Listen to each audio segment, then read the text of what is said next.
Yo,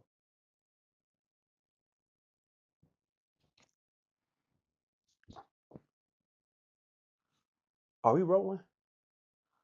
Before anything, I have to ask, Cowboy fans, are you guys okay? Welcome back. This is the Z Ranch Show. This is the Z Ranch Show. We are back again with a eventful, great, happy to be here episode. Um, yes, we know so much has happened. I don't even want to waste any much time getting into it. First things first, we have to talk about the divisional battle between the Eagles and Dallas Cowboys. We was in Dallas. This was the America's game of the week.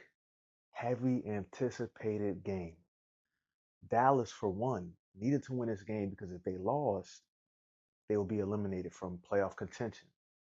You got Dak Prescott, CeeDee Lamb, George Pickens. You rolling in town, the defending champions, Philadelphia Eagles. Now, those who know, when Dak Prescott is healthy, he has a winning record against the Philadelphia Eagles. He's one of the few quarterbacks who can say that, but he is one of those few. Granted, though, he isn't always available. But when I tell you this game offered a little bit of everything for everybody, you had interceptions at the goal line, you had fumbles from star players, fumbles on kick return, missed kicks from the best kickers in the league. You had a little bit of deep bombs. Ex- the expertise and difficulty of these catches that were made today and not made today, shout out CeeDee Lamb, was amazing. Um, let's start in first quarter or first half. Philadelphia, oh man, these guys jumped out to a 21-point lead against the Dallas Cowboys. Now, Dallas Cowboys fans and team was celebrating their win last week against the Raiders like it was a Super Bowl. So they had a little chip on their shoulder, are we feeling ourselves? We could move the ball, boom, boom, boom. Their offense is loaded, but their defense is not. And that was going to be the test. I personally thought that it was going to be a shootout.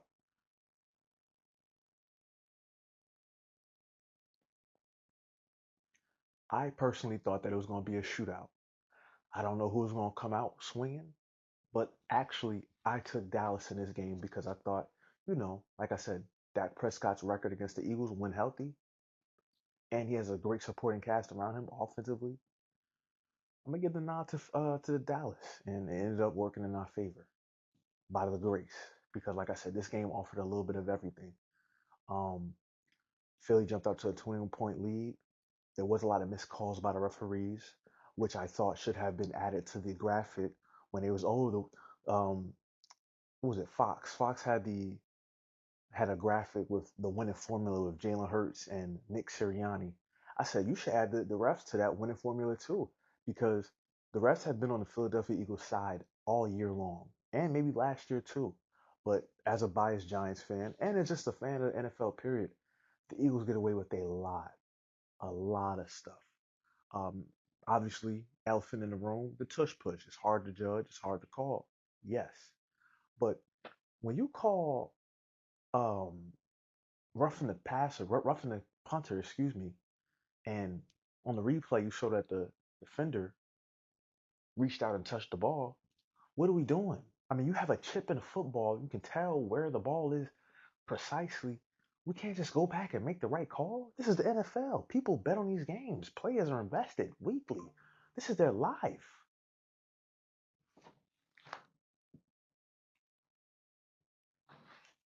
This is their life. This is their livelihood. And if we can't go back and make a call, to me, that's just that's not professional. Just gonna be honest with you. And luckily, Dallas was able to climb out of the hole.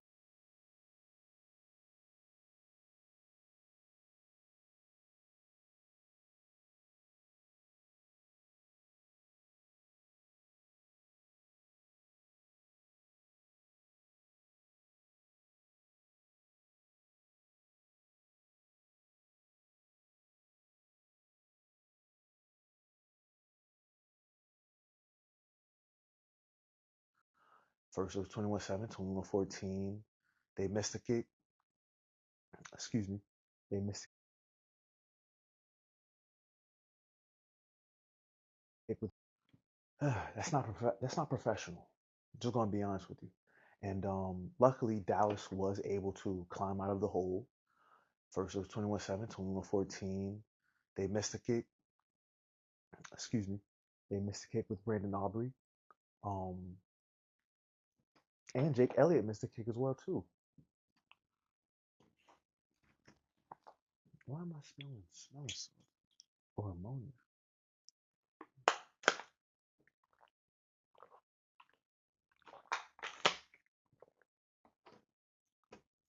3, 2, 1. Um, the scores could have been a little bit different. Jake Elliott missed a field goal, and Brandon Aubrey missed a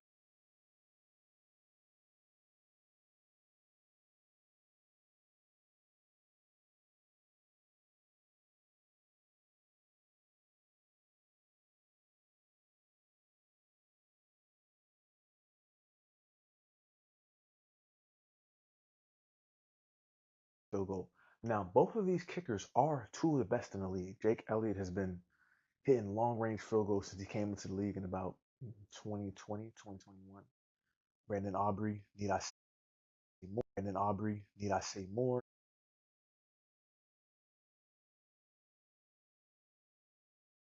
He's the and Brandon Aubrey missed a field goal.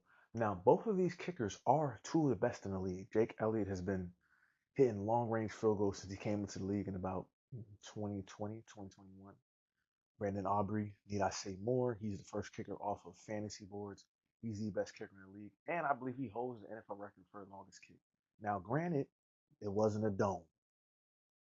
It wasn't a dome. Shout out Matt Prater, who didn't do it in the dome. He did it in the conditions. But I digress. Um, Dallas, if you know how to give a game away, raise your hand.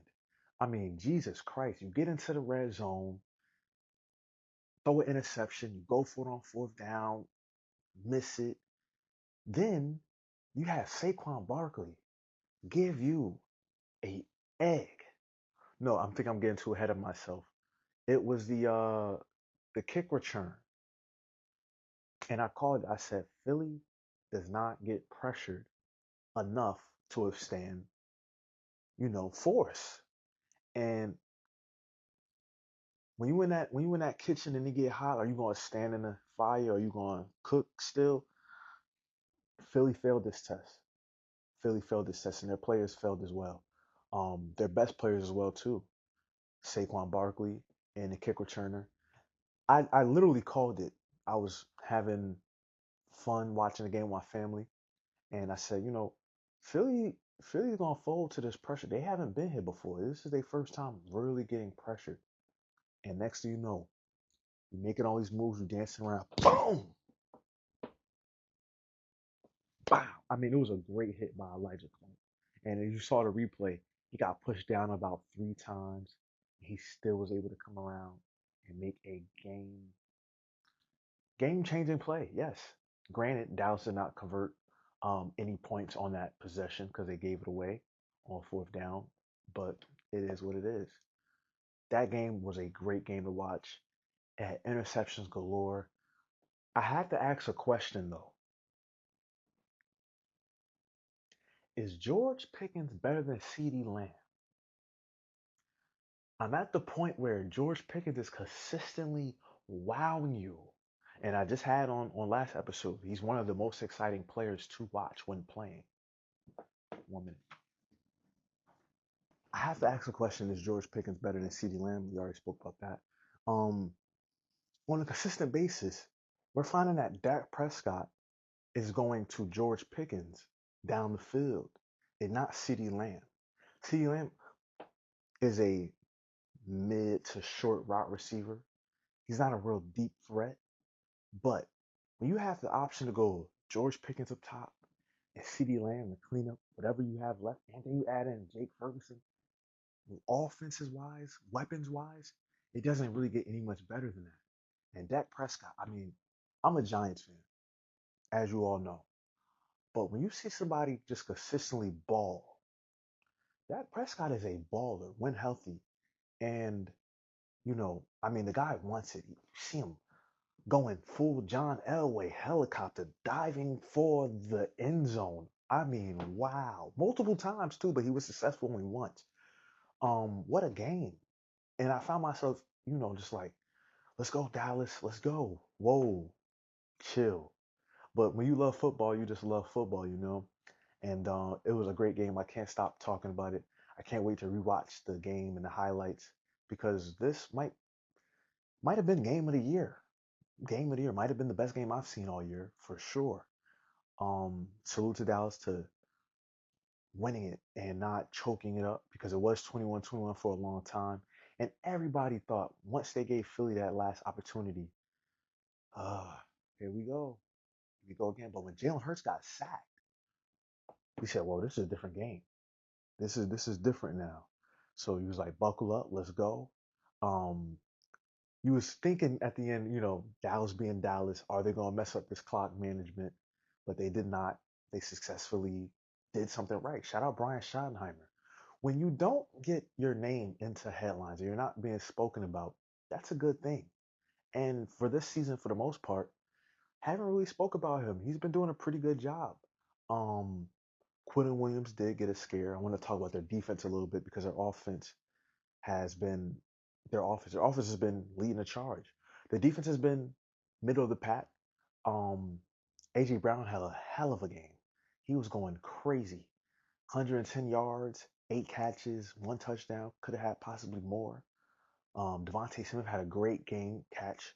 I wanted to say catch of the game, excuse me, but now you gotta get out to George Pickens. George Pickens was just an animal, and it's how he does it too. But Devontae Smith, shout out those cleats. Those cleats is fire too, bro.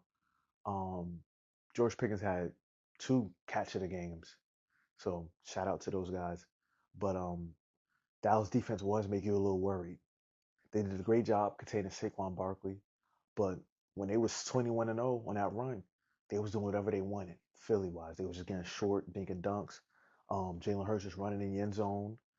It was just Philly being Philly, and it was like, yo, this game could get to like 30-point blowout by half because it was at half it was 21-point game. But like I said, Dallas made it a game. Um, Philly was giving them opportunities. Fumbles in a game are way more crushing than the interception because interception is like, okay, I know what I could do. Don't throw that ball. But a fumble could really come at any moment. You can be look at Jerry Judy wide open running and then bow. It could just it's sucking you the life out of you. It was that game had everything in it, and I love I, I love seeing Saquon fumble the ball. Um, I know him as a pass catcher in key moments of games. He has mishaps. He's human, but it's starting to become a habit now. We've seen it last year against Atlanta. He lost in the game with that drop pass. This game, he lost in the game. Um, they contained him pretty well. He had a fumble, and he got to go to the drawing board. What is he doing wrong? Because he hasn't really had a game this year besides that last Giants game where he had a Saquon Barkley-esque game. Shout out Dallas for holding them down. But Philly just has so many weapons. Philly has so many weapons. It's like pick your poison. You did all that and you still barely lost the game, you know? But nonetheless, this was a great game. Dallas remaining schedule is going to be pretty tough. But if they remain on their offensive prowess, the way they're just soaring, they shouldn't have a problem sneaking into the playoffs. We see the Tampa Bay Buccaneers, they're losing 34-7 to the Rams. So they might not even win their division. They do face I'm talking about the Buccaneers now because I'm got to think about wild card races. Um, NFC North is loaded. You got the Packers, Lions, Bears. Oh my. NFC South is only going to have one winner, which is probably going to be Panthers or Bucks. Not probably, it is. Panthers or Bucks. They both play each other twice in the remaining schedule. NFC West, you have San Fran and Seattle and the Rams. So that's going to be tough. Um, Dallas has to win out. Dallas has to win out. So like I said, AFC you can really pick your poison. Bills, Ravens, Chiefs. Patriots. It's going to come down to those four teams. But in the NFC, you have no clue who's going to win this battle. I can't wait to see it. It's going to be cinema because these remaining six games now all matter. We have Thursday night, not even Thursday night, excuse me, Thanksgiving. Those games are going to be amazing. We have Packers Lions at 1 o'clock, Chiefs Cowboys at 4:30, and the night game we have Ravens and Bengals. So out of those six teams, five of them are in playoff contention. What else more can we ask for?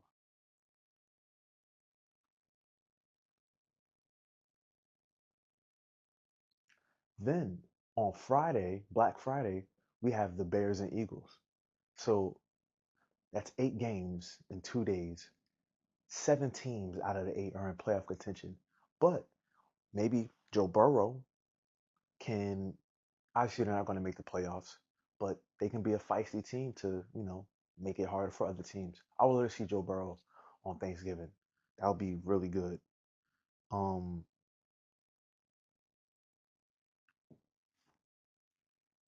Next game that I want to get into. I made you guys wait long enough. Dallas fans, you got the love. You got the love. I can't say anything else. I'm a Giants fan first. You guys did good, Cowboys. Good job. Don't mess it up now. Don't mess it up. Okay? Whew. Enough of that. I want to talk about Mr. Throw Your Wrist Up Shedeur Sanders. Oh man. I'm gonna insert um some footage of me in Colorado last year. Um I've been watching Shedeur for about 2 to 3 years now, staying up till 2 in the morning on the edge of my seat. It was absolute cinema watching him, Travis Hunter, Jimmy Horn, LaJohntay Wester, Xavier Weaver, and others. Just oh man, Shedeur Sanders finally had his opportunity to shine. One of the most one of the most ex, one of the most anticipated. We're gonna cut this 3, 2, 1. But one of the most anticipated starts in NFL history. He's not a fifth round pick. He's the best quarterback in the draft. Use your eyes, use your eye test, use stats, whatever you want to call it. The kid can throw the ball. That's it. And he makes it fun while doing it. If you want to hate on that, you don't deserve to watch football. Watch CFL, watch college football, or Canadian Football League. But he deserves a spot in NFL. And for the Browns, I'm going to get on the Browns right now because for the Browns to behave the way they have been behaving, you would have thought they have 18 championships on one ring, on one finger. The Cleveland Browns have the nerve to play around with quarterbacks. You just lost Baker Mayfield. You just paid Deshaun Watson. You had Joe Flacco on your team and then you traded him. You started, they had a graphic that said the Cleveland Browns started 45 quarterbacks. There's been 45 presidents. That is sick. Then there was another graphic and stat that said no Cleveland Brown quarterback has won his first game. And they're on a 17 quarterback, or 17 game streak or something like that. What are you doing, Cleveland? Y'all have never won a championship since Jim Brown. You haven't been in contention with AFC titles or just AFC championships since Bernie Kosar and John Elway was playing. And you guys gave that game up. The Cleveland Browns have a lot of nerve. A lot of nerve. Shedeur Sanders is blessing this organization and fan base. No, the fan base has nothing to do with this. Shedeur Sanders is blessing this organization to even grace their sidelines and give them an opportunity to win. Your best receiver on the team is Jerry Jeudy and David Njoku and Harold Fannin. Harold Fannin Jr. is leading your team in reception and yards. We're talking about a tight end from Bowling Green. Granted, He did have the record for yards and catches. He was the man last year. But he wasn't even the man because you have Tyler Warren, Colston Level in front of him. But he was my second behind Tyler Warren, let's be clear. But Cleveland, you have a lot of nerve. Kevin Stefanski, honestly, you should be fired. I'm just going to be honest with you. You've been given a lot of grace with this organization with no results. Lackluster team, very mundane offense, run heavy. You should have beat the Chiefs when Pat Mahomes got knocked out. You lost to Josh McCown in the playoffs. Let's refresh the memory, Kevin Stefanski. It's disgusting. Give the guy a chance, and you did, and now you have to play him. He's earned the right to play. He is just clear. My takeaways from the game was they had a safe play calling system. They ran the ball pretty well. They relied on their defense, as they should. Shedeur was able to make plays outside of the pocket, something that you guys, and I'm going to say you guys because for some reason you thought that the guy wasn't able to move his legs. He's not a statue. He's athletic to a certain extent, which he's shown. He's able to make plays outside the pocket and in the pocket. Um, his receivers was able to make plays after the catch. They fought. This was a great game. Geno Smith being Geno Smith. I feel bad for Ashton Genty and the players on the team that, they practice hard, they want to play hard. Ashton Genty is the best player, second best player on that team. Brock Bowers is as well. But that's it. It's like a Mike Trout situation. It's really bad, you know. But you know, watching Shador play, it was just very happy to see. It was a rough game. It wasn't a pretty game at all, but he made it work. He made a mistake early on through an interception, but it didn't cost him because his defense just so stout. I seen accuracy for the most part, and I seen opportunities to grow. He wasn't pinpoint the way I usually see him, especially on the sideline throws outside the numbers. He has to work on that a little bit, but like you said, it's his first week. He won the game. He won the game. If I'm not mistaken, I think Dylan Gabriel didn't have a victory in his starts. I think their two victories came from Joe Flacco. So salute to Shador. Go and double check that right quick. Dylan Gabriel did lead a victory against the Dolphins. He did, but he only won one game. I believe Shador can get more than one game.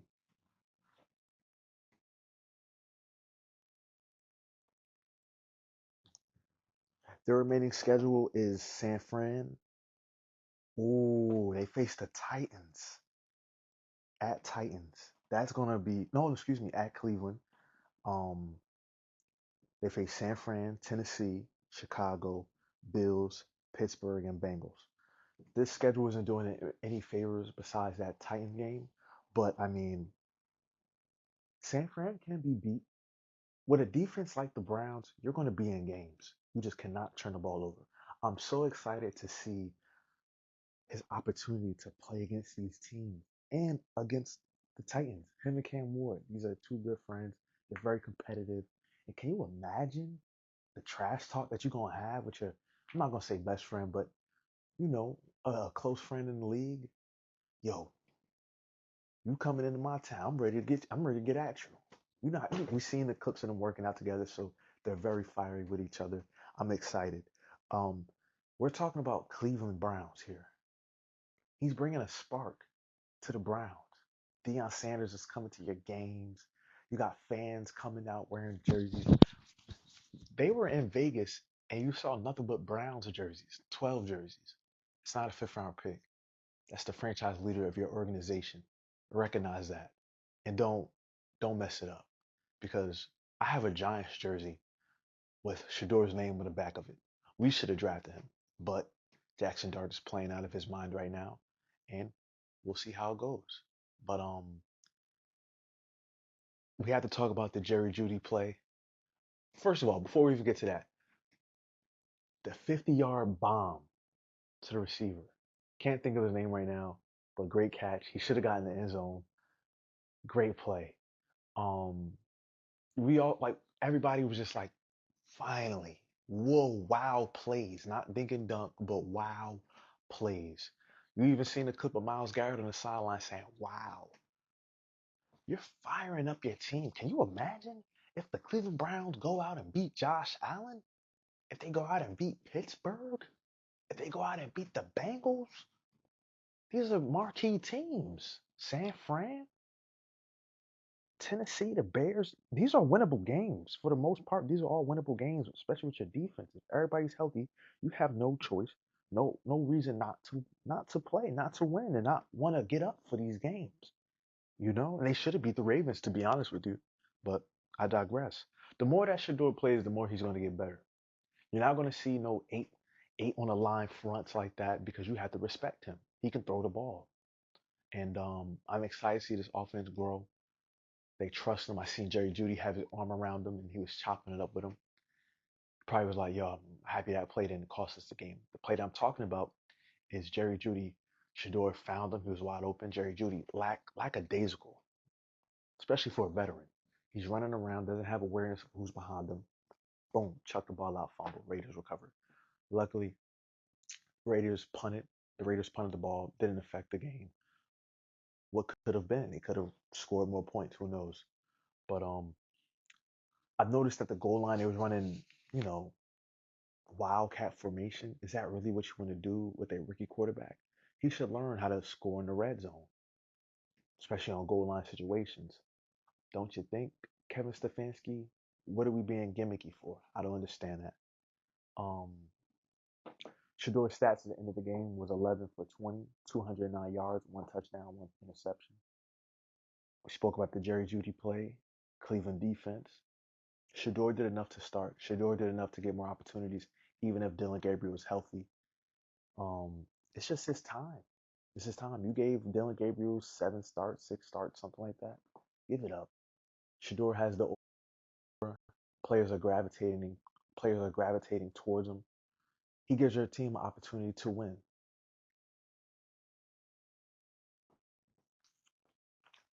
Next game we're going to get into.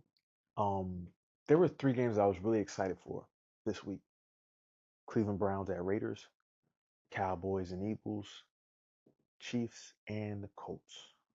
2-1.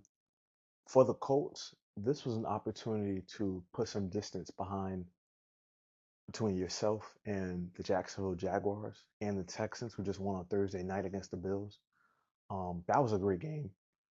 Didn't see that one coming, but when you sack a quarterback 8 times, I mean, geez, Buffalo, what are you doing? But let's get back to the team that matter, the Chiefs and the Colts. The Colts are trying to put some distance between themselves and the rest of their division. They were also trying to stay at the number one seed in the AFC. They were sitting at 8-2 going into this game. The Chiefs coming in the game 5-5. This is a home game for them, but this was a must-win.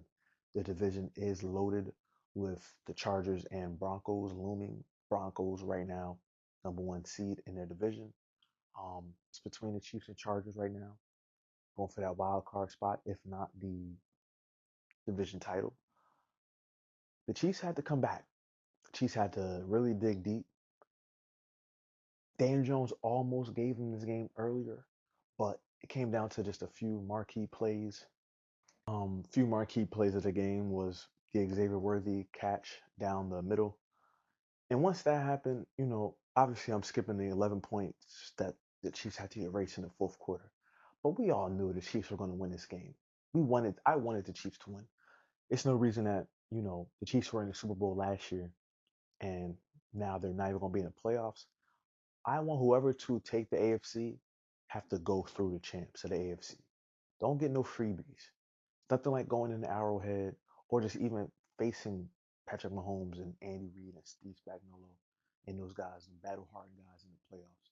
Buffalo, if you want to take it, you got to earn it. Baltimore, if you want to take it, you got to earn it. Broncos, if you want to take it, you got to earn it.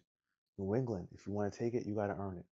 Um, we all knew the Chiefs were going to win this game, and I would have been very surprised if they lost this game because that would have been it. There's no way you're coming back from that deficit, winning record wise. But once it went to overtime, we knew what it was. We didn't want to spend too much time on that game because the Colts are just flying high. They're on adrenaline right now.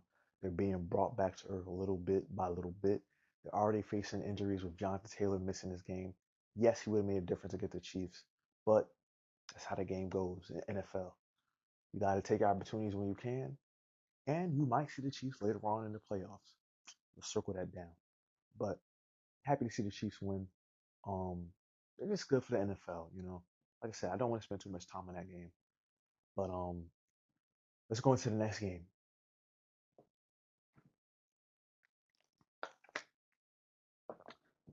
Chicago Bears, 8-3. They sneak out of a gutsy win against the Pittsburgh Steelers with Mason Rudolph. This game had everything in it. Bears were just trying to give the Steelers this game, just trying to. Um, Came down to a couple key plays down the line as well. And Chicago, 3, 2, 1. Chicago just clicking on all cylinders. You got DJ Moore finally getting involved in the passing game.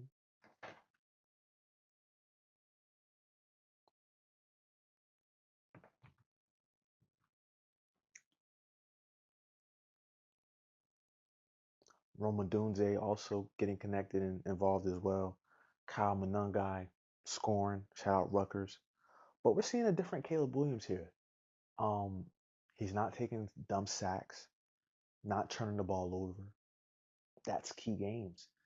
We would have seen a different Chicago team if Ben Johnson wasn't under helm. I truly believe that. Um, I'm excited for the Bears. If this is what we're going to see, I'm all for it. Um, their remaining schedule, they face the Philadelphia Eagles. They go to Philly, Green Bay, Cleveland, Green Bay, 49ers, and Lions. Their schedule doesn't do them any favors, but if you play football the right way, anything can happen. So I'm excited. They face Philly on that Black Friday game. It's going to be really fun. Excuse me. For Pittsburgh, though,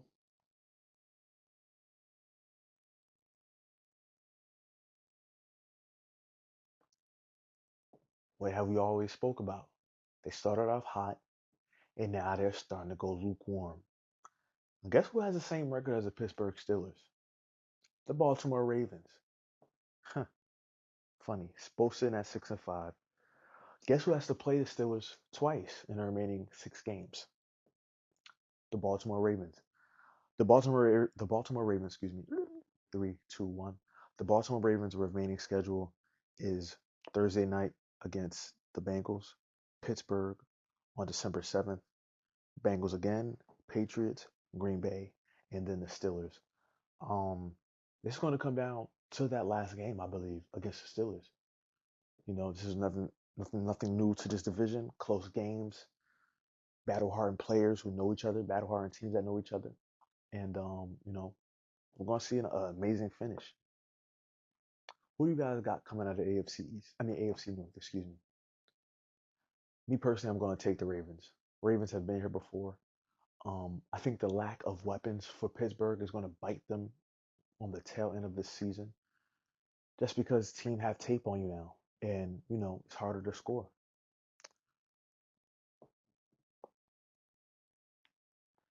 Next game I want to breeze into is the Packers defeating the Minnesota Vikings. How many opportunities is JJ McCarthy going to get? Is he going to get a whole redshirt season? It's just to make mistakes and figure it out. He went 12 for 19, 87 yards, 2 interceptions. He lost them this game. The Vikings defense is holding them up. It's only so much the defense can do, especially against a team like the Green Bay Packers. Jordan Love didn't have his best game, but he game managed his way in, and they won the game 23-6. Vikings fall to 4-7. They lost 3 in a row now, and Green Bay is sitting at 7-7, 3-1. Um, like I said, the Bears is 8-3. They're number one in the division. See how long that lasts. Green Bay is second with 7-3-1, and Detroit, who should be 6-4 or 6-5, because they should have lost today against my Giants. Happy they won though, because Giants were fighting hard. We're showing couth, but at the end of the day, let's get a better pick. It doesn't do anybody favor if we lose, if we win 6 games. You know, don't win another Tommy DeVito situation where you play yourself out of a quarterback spot. Granted, we do have a quarterback, but you never know. That's all I'm gonna say. You never know. Packers, Packers and Lions, Bears. That division is gonna come down to the last schedule game. Excuse me. Um,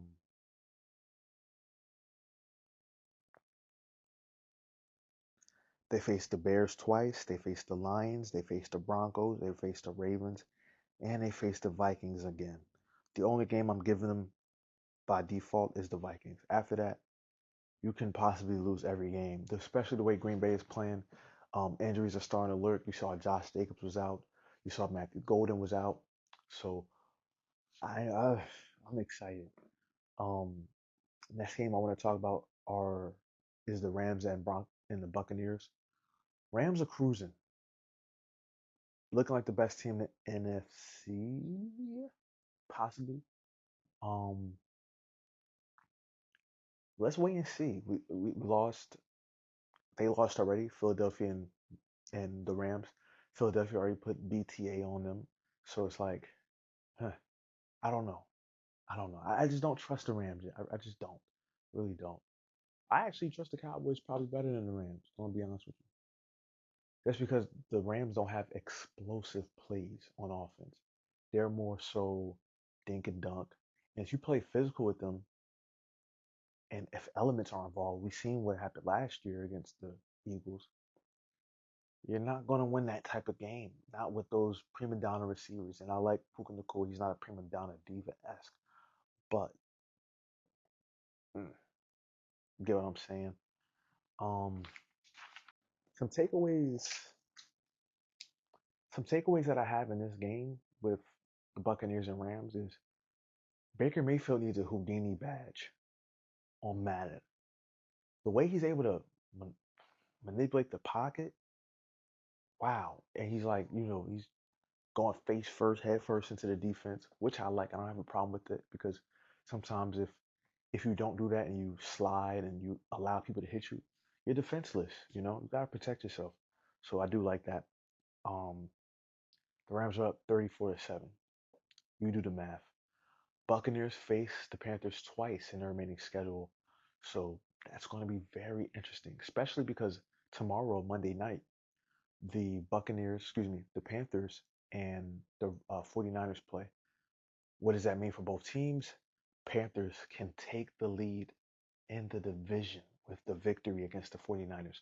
The 49ers need this game because their division with the Rams and Seahawks and themselves, oof, you want to get in that wild card and it's going to be very tough. But every division once a year, one division once a year has 3 teams come out if they're strong enough. So that's what those games mean for each team in that game. Over the weekend we had some boxing. Devin Haney showing that he can bang. Where are we seeing that from? The Dream. Whoa. What if he had a pie of chessmen cookies like how he did on his other fights? But yeah, he knocked out Brian Norman Jr. in the second round. Stunned him and just coasted his way to a victory. Who's next for Devin Haney? Does Tank come out? Does he fight Lamont Roach? Does he fight Richardson Hitchens? We'll see. David Benavidez was able to just cruise against Anthony Yard. I seen a clip of him just. It looked like he was holding his head, but they both had their arm on each other. Anthony Yard and Benavidez just ragtailing him, bang, bang, bang, bang, bang. That's not boxing, but nonetheless, David Benavidez was going to win that fight by hook or by crook. Um, Abdullah Mason was able to secure his victory as well. So it was a good night of boxing. Want to talk about music real quick? Over the weekend, De La Soul, the legendary rap group, released their album. I'm not gonna rate it at all because it's before my time, vibe wise, but I enjoyed the album. Um, with the tributes to their lost member Dave, I believe. And I'm gonna be honest with you, I am not the most versed person on De La Soul. My most favorite De La Soul song is Saturdays with Q-Tip. That's all I really got for them. But I was watching an interview with Joe and Jada, Fat Joe and Jadakiss, and they was playing a song with Nas called "Run It Back," and they was saluting their hoods, Long Island, and of course Queensbridge with Nas. And that song hyped me up. I had did a road trip down to Pennsylvania over the weekend, and I was listening to it with my girlfriend, and it was a really good album. We both enjoyed it. And the first song, I'm not gonna spill the beans too much on the album if you haven't listened to it already, but check it out because it was really good, especially if you're a little older too. Um, they had like Class signing in with all the features of the album. So they had like Killer Mike, they had Dave Chappelle, I believe, Jay Farrell. It was I'm getting ahead of myself because it was just a really good album. It was fresh, it was needed. Salute, salutations, and salutatory. But they had all the guys like who else they had? They had Nas represent. They had just go up there and check it out. But it was really good. And it was needed for hip hop. It was fresh. Salute to those guys. And what else I was listening to over the weekend? Really wasn't too much on my phone. I was kind of remote, kind of MIA because I was in a cabin in the woods. No pun intended off of the movie. But we were in a cabin in the woods up in PA. Really nice, isolated. So I really wasn't on my phone too much. Caught up on watching movies, caught up on life, just caught up on relaxing because it's needed. Um, was watching the Hunger Games. Watched about three movies because I wanted to get caught up on, if you don't know, there's a new Hunger Games coming out next year, I believe, end of the year next year, and it's about like the second quote unquote the 50-year anniversary. Has nothing to do with like Katniss Everdeen, I believe, but just wanted to just get versed on it again. It was really good. Introduced my girlfriend to it. She hasn't watched Hunger Games. I don't know how you live in a world, especially my age, and you don't watch Hunger Games or Twilight. That's crazy. But I digress. But we're getting it right. You know what I'm saying? Um, had to catch up on the Stranger Things series because the new season comes out November 26th, and I will be tuned in. Have to catch up on that for sure. So we'll be watching some of that this weekend, or excuse me, this week. And that was about it. Got into a little music, got into movies a little bit. Got into boxing, NFL, Shedeur Sanders. Yeah, yeah. We had great games. The games lived up to the anticipation. The Dallas game, the Chiefs game. I can't wait for the next week's episode. Um, Not even this week. We're gonna get back soon. We're gonna get into a very very scheduled programming now. Um, you'll see me this week, possibly Thursday or Friday. You'll see me Friday because Thursday is Thanksgiving. So you'll see me Friday. You'll see me Friday for sure. Um, with that being said, ladies and gentlemen, boys and girls, like, share, comment, subscribe. Not in that order. Like I said, I'm trying to build this community. The more you guys interact with me, the more better this show will be. And that's all I want to do. I just want to provide a great show for you guys, provide some insight, and just, talk ball, talk life sometimes, talk entertainment. And yeah, that being said, salute, salutations, salutaries. This is the Z Ranch Show signing out. Hope you have a great day. Hope you have a great week. Hope you have a great Thanksgiving. If you celebrate Black Friday, be safe. I'll see you Friday.